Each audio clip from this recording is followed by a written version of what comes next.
Hey there viewers, my name's Torinski and welcome back to another DCSS Sunday. Where we left off last week, we had probably played a little bit longer than I should have in my tired mind state. We flew a little bit too close to the sun and our poor human fire elementalist got absolutely decimated by our Snake 3.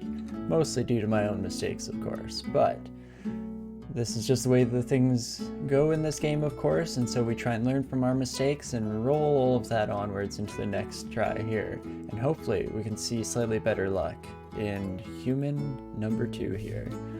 Though who's to say? Poor Frankenstein. I'll miss you, bud. But for this one, we'll probably be dipping into the vast repertoire of fun names that we were given at the beginning of our last session. And on top of that, I think we will give this whole so-called Railbird run another go. We'll go with another Human Fire Elementalist of Sifmuna, trying our very best to get through the entirety of a 3-room game with this setup, because it is one that I feel is fairly strong and that I feel comfortable playing as, so I'm hoping we can see some progress come up with another attempt here. Who knows, maybe this time around we just won't get Snake. Wouldn't that be nice? Without further ado, a human fire elementalist, and for our first name here, I think we'll go with Hugh Man. Perfect. And I guess that's that. Nothing to do but just get into things here. As always, we head into our skills, making sure that we're training up just the necessities to start out. And hey Railbird, the namesake of the run, nice to see you. Your condolences to me for Frankenstein, our fallen brethren of Sifmuna. May your next follower of Sifmuna fare better. That's the plan. So thank you so much for the well-wishing for little Hugh here. I'm sure Hugh will have a much better run of things. I can feel it. We just have to manifest our own luck into existence like we do. And I'm sure we'll have a nice, easy go at it. So we got our auto pickup, we got our skills set up. Let's also quickly throw out a dump file here so we can pop in, steal the seed for the run. As always, just in case any of you lovely folk want to try your own hand with the exact same setup at home here, show just how much better at the game you are than I am. We'll pop that up for your plain pleasure there. Perfect. And with that out of the way, we are ready to hop into it here without further ado. As we saw at the beginning of our last attempt here, there's going to be a whole lot of hoping that we don't find ourselves stuck in too many hallways. Gotta have the room for the Foxfire, but as long as we do have said room, we should be sitting pretty for the most part. Dang, we've just miscast Foxfire 3 times. I think it's a 10% chance at the start, right? Oof. That's not great. Not a good start, Hugh. Not a good start. Let's run away, get constricted, but that's a-okay, and we managed to take out the snake. Oh me oh my, starting things interesting to say the least. I feel like we barely failed any of our initial casts the last time around here. We must have gone very fortunate with that 10%. But also as a slight improvement from our first playthrough with Human Fire Elementalist, this time around, I'm going to remember to pick up a weapon as soon as possible, so that we at least have something in our hand for when things start to go a little sideways. We don't necessarily have the magic points needed to make it through an encounter here. Though, ideally, we won't have to worry about that too much. We also find a very early Staff of Earth, which is interesting. We'll see how the spells shape out, what kind of spellbooks we get our hands on in the early game here. Generally though, we do end up picking up at least a little bit of training in earth magic. So many of the best kind of elementless? Is that a proper conjugation? But elementless spell that you can cast, spells you can cast. Brain is having a real hard time parsing some basic sentences already. Good start. But most of our ability to combat things that have elemental resistances will come through earth spells, is what all of that hubbub was trying to get out there. So very likely that we will pick up at least some training in that field. Ooh, let's definitely get out of there. As we run into Natasha. For any of you who haven't watched too many of her runs before, we have a couple of weird, silly, self-imposed rules that I like to inflict on our runs, and one of said rules is that I do not allow us to, unless absolutely necessary, take care of or kill Natasha whatsoever, because we'd very much prefer to leave the poor cat alive. I mean, she's just doing her best trying to get behind this dungeon, trying to find her master. It just wouldn't be right, really, if we took her down in her prime, right? So we try our very best to leave Natasha alive for the future here. Glad to drop in. Hope I'm doing well. Thank you, Asterix. Glad to have you around. As always, when people pop in here, I appreciate it a whole lot. Hopefully, we can get in a half-decent showing today. That's the plan at the very least. But regardless of all that, I do, of course, hope you're having a fantastic day. And thanks again for dropping in. Hello, my wormy pal. Worms are very nice for us to fight up against, seeing as how we can constantly just run away as we need our magic points to recharge. Might as well fit in a couple slashes with our dagger. Again, because we can run away so easily. It's not a huge deal even if we do take a heavy hit, just like that. And you know what, let's run away from the son of gun. We need to recharge up to our full magic points, and then we should be able to get a little bit more cheesy with it. And just absolutely overload this son of a gun with foxfires. Perfect.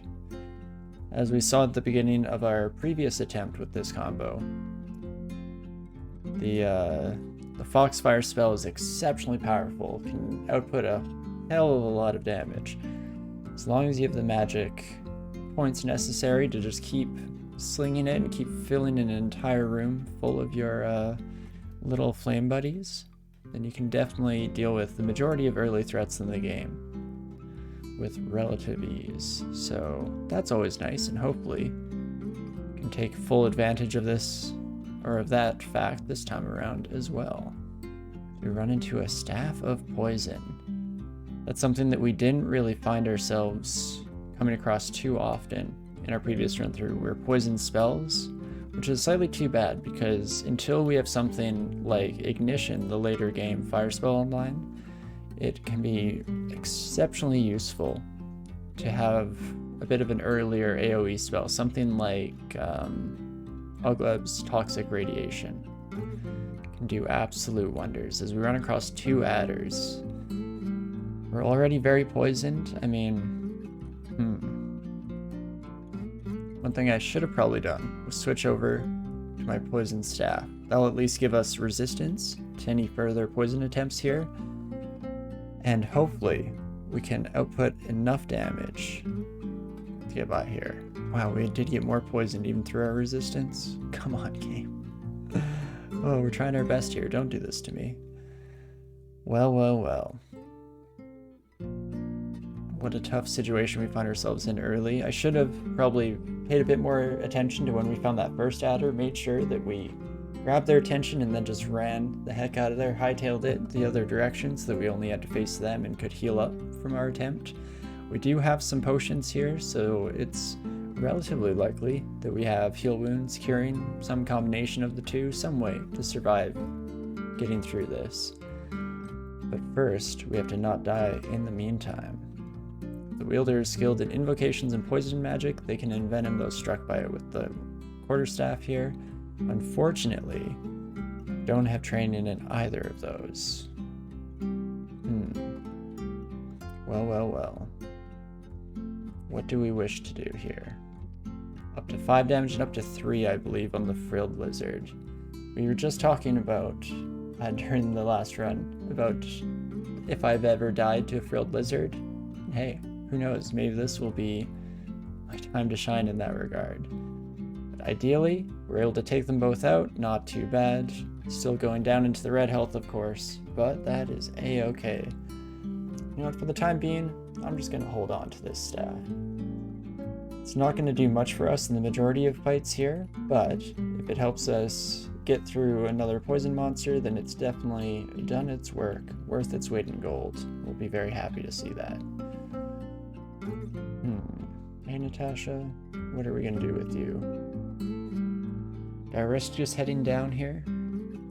Issue there, of course, being that if we run into something tough, we're gonna have to pop back up and Natasha's gonna be right next to us. And we would really like to not touch her. So let's try our luck, shall we? We'll pop down, immediately see a faded altar, which is kind of tempting to take, but hey, we have a game plan here. We have to worship the one and only Sifmuna. No ifs, ands, or buts, so we'll have to leave that alone for now and save it for maybe a future run where we're feeling a little lucky.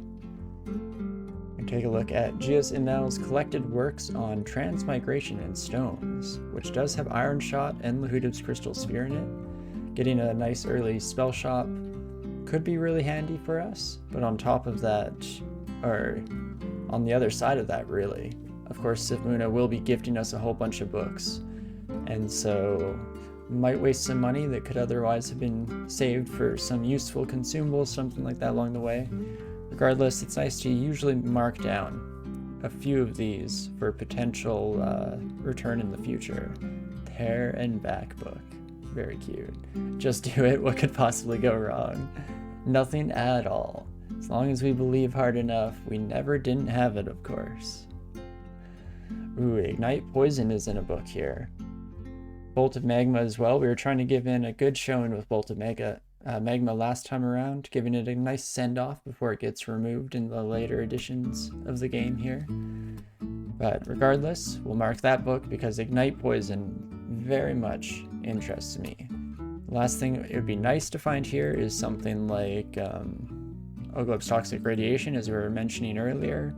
Of course, doesn't look like it from just the names here that will show up, unfortunately, but hey, could always pray that the big ol' spellbook in the sky, Sifmuna, can help us out in that regard in the future here.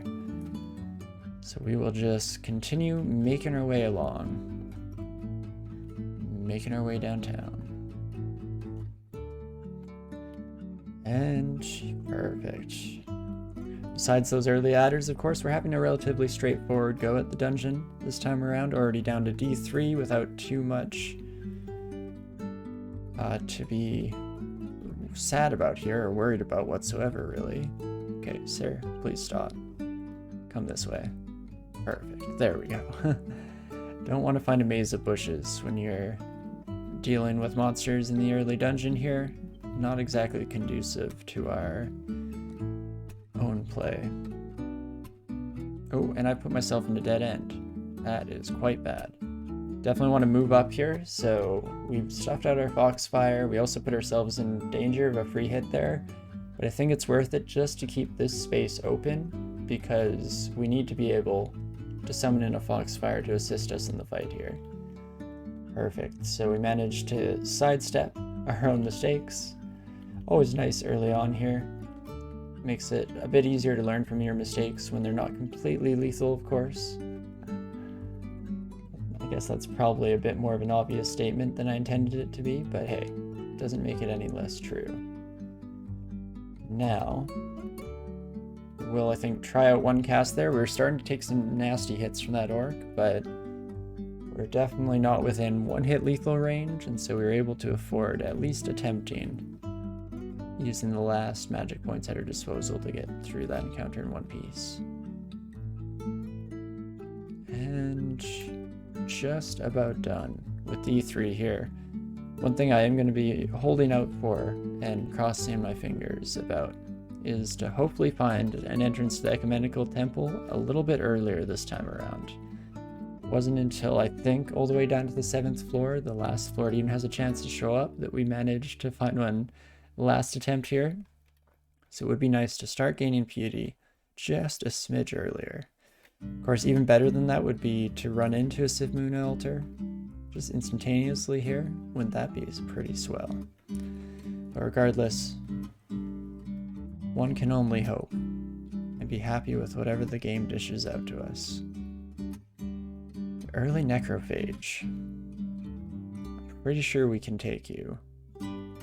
Fortunately, our Foxfires deal a pretty hefty amount of damage, and we're able to completely run away.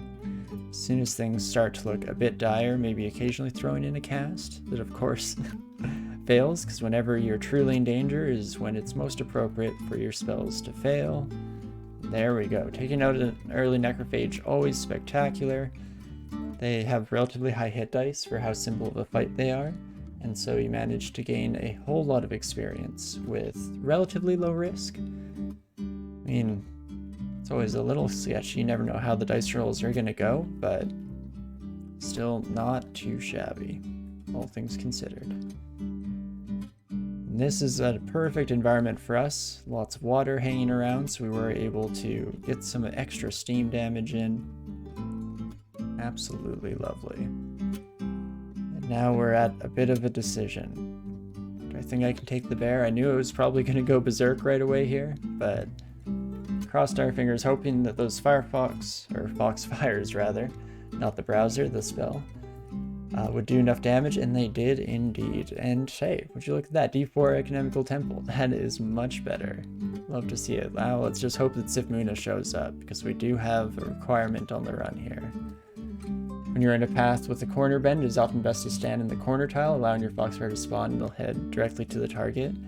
Yeah, right, because you want to have one spawning, if one spawns behind you rather, it can sneak past there. Definitely, as long as we're able to, it's usually a great idea. Oh, and there they are. Perfect. Altar of Sifmuna, nice and early this time around. Can feel the luck oozing in this run already, so hopefully we can turn this into something beautiful. I will finish my exploration of the temple just because I like the layouts. It's always nice to see what exactly the temple had in store. And we'll pop back out, feeling fresh, ready to take on the entire world here. Hopefully, don't have to eat our words too early on. But who's to say? This is kind of the perfect setup here. When you have 4 spaces next to you, it's nice because you can summon in your 2 flames. As they shoot off, you use the other 2 spaces, and even with some slower targeting or some wonky pathfinding, you'll still always have enough space to bring in another 2 at your side, which is pretty swell. So perfect, pick that up. Finding early gloves and early boots now as well. It's fantastic, getting a slightly better AC. Nothing incredible. We'd still very much love to find ourselves something like an early arm class ring, much like we did last time around. If not that, then even some enchanted armor or something. Wouldn't that be nice? Oh, an enchanted cloak. I mean, I'm not going to complain about that either. That works out for me. Thanks, game.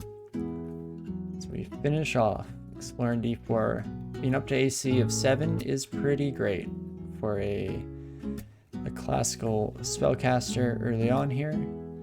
So we run into our first scorpion. We should be okay, thanks to our wonderful staff here.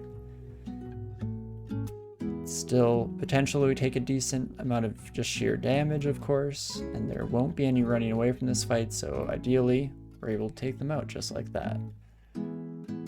Perfect. Last time around, we ended up finding a very early resistance to poison ring. This time we have the staff. Definitely is favorable in terms of surviving throughout the rest of our early dungeon here. It's nice to get that resistance tagged down nice and early. So we continue to head out here.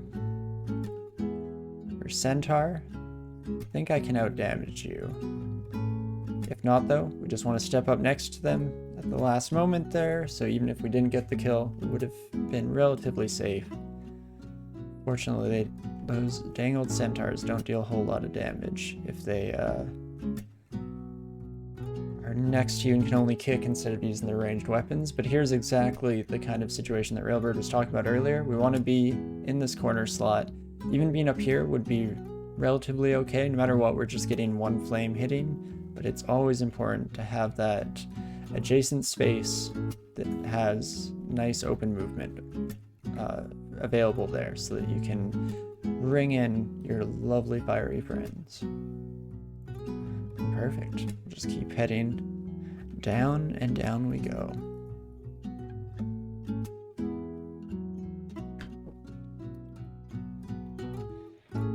Starting into D6 here. Again, we've been very lucky to the start here, or for the start rather. No real out-of-depth mobs, which means if our past experiences have anything to say about it, we've just been saving up for an absolutely horrid future floor here. But an ogre isn't quite going to cut it at this point. We output a beautiful amount of damage with our foxfires here, so no problem dealing with them as long as we have that space. Definitely want to be able to get in those early free hits, otherwise just a couple smacks from that club and we're going to be looking a little bit sketchy. Oh, and an ice-based monster dungeon. You shouldn't have. I mean, I think this would be easy. You're not resistant. In fact, yeah, you're susceptible. What the heck, White Imp? Did much better than I thought you had any chance to. Unfortunate for us, but there we go. Finally looking to be dealing a slightly more appropriate amount of damage as we continually just bring in our one friend. This is probably a fight that we should run away from, just so that we are able to bring in the full firepower of each cast here. It is always a little bit rough to find yourself forced to be in that fancy little corner position, because it's not ideal to only be sending out one fireball at a time here. Just sometimes the way the cookie crumbles. There we go. Getting slightly better layouts in terms of our floor, a lot less hallways, a lot more freedom of fire summoning, I guess. Probably not the most elegant way to phrase that, but hopefully at least understandable to say the least. So let's bring in a bunch of foxfires. We do have See Invisible, and let's double check. Our foxfires, I believe, can also see invisible. It can indeed see invisible, so we don't have to worry about our little companions here getting lost along the way, even if those wizards turn invisible. We're in a pretty solid spot. Not too shabby here. Huge pack of wizards, really, at the end of the day there. A much better situation than our last centaur skeleton we ran into, of course. Always want a T-intersection, or more ideally, of course, a wide open space, preferably with room between me and the enemy that we're trying to destroy, but you just have to deal with whatever game rolls at you. So we go down here, we hear the hiss of flowing sand. So there is an ossuary on this floor. I do really like the idea of an ossuary. Things like mummies, the basic ones at least, are susceptible to fire. So we could deal a nice amount of damage there. I'm trying to think if we want to use up some of our scrolls here. We don't have a whole lot backlogged, but it's as good a time as any to start reading them, with the hope, of course, that we do run across an early magic mapping here, and we don't have to worry about exploring our entire floor. We get teleport, which, I mean, if we're really trusting the random number generator, then we could let this teleport us, and of course it might bring us straight to the entrance of the ossuary. But let's not be too silly about things, at least not this early in the run. We want to get some momentum going here, so we'll instead pop upstairs, let the teleport take place, and then start exploring. I want to beeline it. Oh, I was about to say in a specific direction here, so I chose downwards. Trying to make our way into a corner so that we have the best odds of getting relevant distance messages. But of course, right before we started those encounters, we did see the slow hiss of an avalanche of sand very nearby. So it turns out it's going to be right next to us somewhere, and wow, we guessed right first try here. Because I'm guessing this fancy little building is it. And it does indeed seem to be the case, so perfect. Get into our early ossuary. It's a nice source of little bits of treasure early on here, especially if we can find ourselves with a favorable layout, which I do actually really like this specific ossuary. There's usually relatively good treasure to be had. So that is highly ideal. So we just try to take care of all the little scrubs first. Oh, a real scorpion in here as well. Hello, sir. Not great, but again, Thank you so much for that, staff. That's huge in our early resistance game. Foxfire and Conjure Flame have great synergy together in a corridor with a corner bend. If you cast the Conjure Flame on the tile before the corner, then step into the corner tile, you can launch Foxfire down the whole hallway without worry about the monster getting to melee range. Works well in the early games when monsters will not breach the flame column. No, I definitely think, I mean, we talked about it a little bit last time around, but I've pulled too much of a 180 on Conjure Flame. Back before the turn of delay nerf, I used it constantly, just all the time, and then I think I swung too far in the other direction after the delay was added, to where I never use it now, and there are definitely many a situation where it's very much called for and would help out a great deal in our survival for the future. So maybe this will be the run that we can try and push that a little bit further and get myself back into the habit of using all the tools at our disposal, because hey, it's in the starting spell book. Don't really have any use for many of our spell slots early on here, so why the heck not try and eke out some kind of advantage, especially since we usually do ideally come across the majority of our threats with enough space to get that cast off. So you pick up a whole bunch of scrolls, a whole bunch of potions, really running the whole gauntlet of items here. Unfortunately, don't exactly know what any of them do yet, but hopefully that will be remedied relatively soon here. So we just continue the barrage. We're at that nice little point of turnover where as soon as you start having the required magic to just send out a constant onslaught of our little Foxfire friends, can deal with entire crowds of monsters with relative ease. And hopefully by the time things get a little bit more serious, we'll have other spells at our disposal to fill that need here. Till then, so nice to be able to cast this indefinitely, at least functionally indefinitely, when we're considering most of these encounters. Perfect. And our second centaur. So yeah, we're kind of cheesing centaurs a little bit, because when our foxfires are between us and the centaur, it seems like they do not wish to fire through your flames. Ooh, and this actually would be a situation where it'd be nice to have Conjure Flame. We were just talking about it and I still didn't learn it. Brain doesn't work so well. Well, in that case though, I think I will potentially just walk away from this fight for the time being. We could see how much damage we can lay down early. Doesn't look like it's going to be enough, so let's get the heck out of there. Go to our third unexplored stairway, but before we head down, let's be smart about this. Let's learn Conjure Flame, like we've been talking about. Perfect. On top of that, what else would we like to learn? We could pick up Blink nice and early here. Managed to find that in our last game around as well, and it can be highly useful for getting ourselves out of sticky situations earlier. And speaking of sticky, of course, Sticky Flame is a fantastic spell too that we managed to use to pretty great efficacy our last time around. So let us maybe learn both of those just for funsies here, shall we?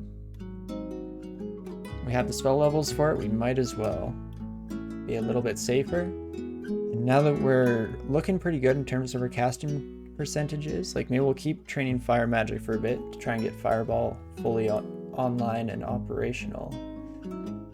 Conjurations though, maybe take a bit of a backtrack, at least for a moment here, bringing it just to 6, and spell casting in a similar capacity. Maybe that will bring up to 8. But we can start training a bit of early fighting. Can be a little bit all over the board actually. Instead of fighting, I'm going to do invocations, because we do want to have channel magic and all that stuff online and fully workable as soon as possible here. Make full use and take advantage of Sith Muna, since we are worshipping them. But all I was going to say is that we have a bit of freedom. Foxfire is going to take care of most of our problems, so it's basically just free experience wherever we want to shove it, until we start to have a bit more of a complete spell book to pull spells from, and a bit of a plan for the future here. And yeah, the one caveat with Conjure Flame is you have to think a couple moves ahead to use it successfully. Generally, you try and cast Conjure Flame when a monster is 3 or more tiles away to give it enough time to activate. No, definitely need to be a bit more aware of positioning and exactly where you and the monster are and will be for sure. No, I thought it was a very good change because I do think that I relied a little too heavily on the spell before they added that delay in the ability for monsters to snuff out your flames in advance. But I think that we should be able to take care of it. I mean, the worst situation that we found ourselves in last time around in that regard, or in regards to that spell, I guess, more specifically, was when we accidentally cast it, and so we didn't even recognize that we were adding on a flame right on top of us, and so we ended up burning ourselves, lighting our own coat on fire for a little bit. But as long as we avoid that, we'll be sitting pretty. And another necrophage is fantastic. It's just talking about free XP, and there is a nice little boatload for us. One thing we could, of course, do, and I think we did last time around, is pop on translocations for just a wee bit here. Bringing it up to even just like level 2 or the like should bring Blink to being full castable. So I think I will do that. Maybe even focus it down because it's nice to have a bit of an escape in our back pocket for when things start to go a little bit dire. Let's see, up here looks like our go-to spot for this encounter, so we'll pop up, bring out, Conjure Flame is on B, so we can use our 2 key for that. We can back up, just fill the air completely with fire here. Perfect, and we're able to take out a nice early Orc Warrior, usually something that would give us a whole lot of trouble in the early game here. Reduced down to a bit more of a simple fight. So that does definitely showcase the versatility and the power of Conjure Flame, even in its nerf state. It's still a fantastic spell. I mean, even when in the later game, when either monsters are too strong to care about stepping in the flame, or alternatively, when they are mindless. I know mindless things, and potentially things with animal intelligence as well, will only, or will not ignore the fire and try not to cross it, and will instead walk straight into it to try and fight you, which in its own right can be kind of nice, because as long as you can hold your ground, survive a couple of turns, they're going to be burning alive in the conflagration. So that definitely works out. We did of course see a water moccasin at the bottom of that stair, so that's a little bit frightening. Jeez Louise, +4 falchion, +4 hand axe. Not great. I guess we'll run up with our new friends here. Do have to take some free hits, but then we managed to get back on pace here. This is a tough one. So yeah, we don't have the capability to light a Conjure Flame, but we have been training Blink. Down to 8% chance to cast, and that is at 2 translocations here. Maybe we'll bring that up to 3 and that should do the trick. But a Blink can definitely get us out of this situation temporarily. In fact, we should probably use it relatively early, because there's a chance that it blinks us next to someone, and it'd be nice not to just immediately get deleted out of this existence in that case, right? So do a quick check so that we're pressing the right key here, and let's Blink. Okay, I think this does get us out of a pickle, because now we just need to take our new friends on a little bit of a tour here, walking all the way around. And of course, just healing up will be good enough for me. Of course, this white right next to us does double energy right on top of us. That's not great. You, sir, are a pain in the rear. 8 damage plus a +4 falchion. Oof. I don't think we're quite in lethal, but it's dang close. Not great. So let us cast Blink, and we can keep kind of just hopping around, cheating the system a wee bit here, trying to just stay out of melee range as much as possible. As long as it's only one enemy, odds are relatively good that you're going to be able to gain some distance with each and every one of those little hops. Let's see, where did I leave the rest of my friends? Excuse me, sirs. Didn't manage to draw just one of you, but turns out to be much better this time around in that regard. Don't have to worry about it whatsoever. Perfect. There's a nice trick you can do with Conjure Flame against undead monsters there adjacent to you. You can cast it, then move aside, but remain adjacent to the monster so it won't smother. Then on the next turn, the column flame ignites and you lead the monster right into it. That's definitely something good to keep in mind. Thank you so much for the tip. But yeah, that's in that camp of mindless creatures that will completely ignore keeping themselves safe in favor of trying to take you down, and so that works out nicely for sure. I mean, if you find some early flame resistance, you can also light the flame under you and manage to get it on fire while standing on top of it, and then take a step back, and it's kind of a free placement charge in that regard. Oh gosh. Oh no. The hound. Wasn't thinking about the hound, of course.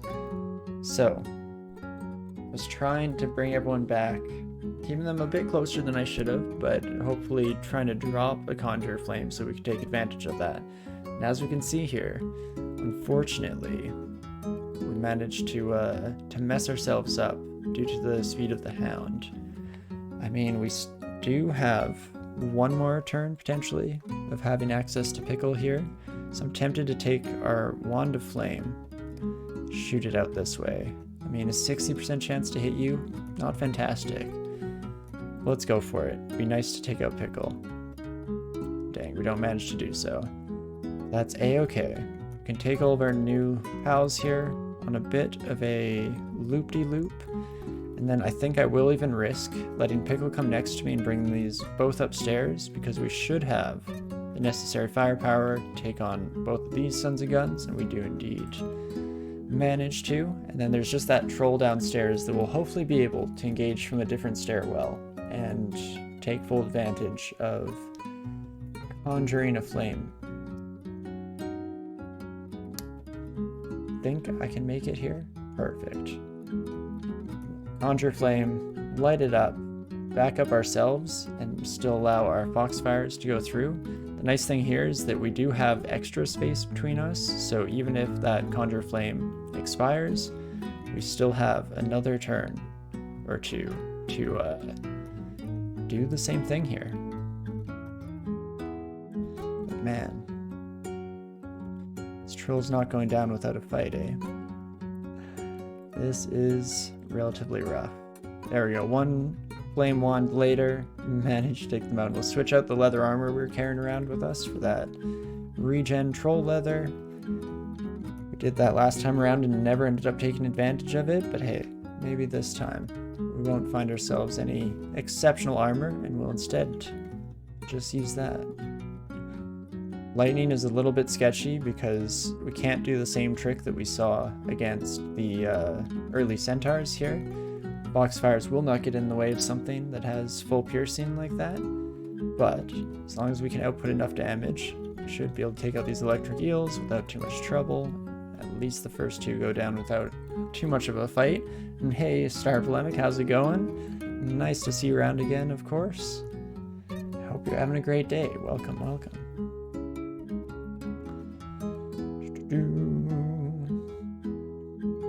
So let's see here. Could I try and do the Conjure Flame trick? I'm trying to think of what kind of situation we need to find ourselves in. Probably something slightly more open. So we could Conjure Flame here, step up, let it light up, and then we'd have to walk through it. That's no good. Don't have too much of an alternative either, do we? Here's what we're gonna do. Let's take you on a little bit of a walk, just so we can test it out. See if we can't find a way to work it out in our brains here. Diagonals like this, I don't think are going to do it. And we are starting to lose health as we run away here, which isn't great. Might have to actually try and take this buddy out. I mean, alternatively, and probably what we should have done early on was pull out a blink, gain enough distance to bring up fire. Ah, I messed up there. Let's blink again, shall we?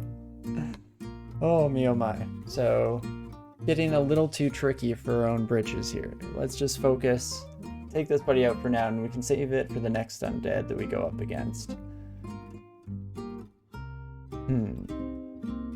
Oh, dang it, you're so fast, friend. Hate that. We're running out of options here. Don't have many potions. Don't have a space here for the move. No, yeah, we're in panic mode now. Unfortunately, we cannot do the move anymore because this buddy's too fast and we weren't able to run away, unfortunately. So that's why it saved up the next one. Just trying to survive now. But we'll see what we can do with this. How many more turns until I teleport? Can deal up to 14 damage. Don't like that. Oh, and we're seeing at exactly as much health here. Let's go with a random potion. We get healing right off the bat here. I'm gonna take another one. This time we get might. Okay. Did manage to survive until the teleport popped off. Let's not get too silly, too fancy with things here. Keep it simple, stupid. And instead, let's save fancy plays for when we find ourselves in an ideal situation and not try and force it, shall we?